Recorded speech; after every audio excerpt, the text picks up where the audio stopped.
माजी मुख्यमंत्री तथा हरित क्रांतीचे प्रणेते वसंतराव नाईक यांच्या स्मृतीप्रित्यर्थ दिला जाणारा प्रयोगशील शेतकरी हा पुरस्कार यंदा कांचन नितीन गडकरी यांना देण्यात आला। एन्रिको कन्व्हेन्शन हॉल येथे सत्कार समारंभ कार्यक्रमाचे आयोजन करण्यात आले होते। कांचन गडकरी यांनी त्यांच्या धापेवाडा येथील शेतात मागील 26 वर्षांपासून शेतीची मशागत, पाण्याचे सुयोग्य नियोजन, बियाणाची निवड या सर्व बाबींमध्ये स्वतः लक्ष घालून उत्पादन वाढवण्याचे कार्य सातत्याने केले आहे। त्यासाठी त्यांची या पुरस्कारासाठी निवड करण्यात आली होती।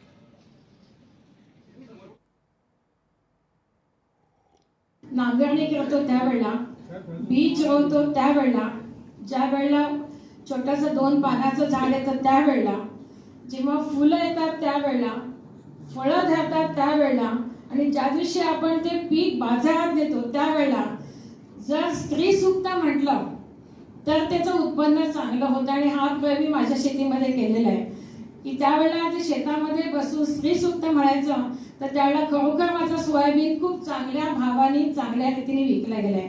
तुम्ही झाडांना संगीत ऐकवा तर तुमचं झाडं चांगलं फळं फुलं देतात। हे सगळं प्रूव्हन आहे। तसे नवीन नवीन शेतीमध्ये आपण प्रयोग केले पाहिजे।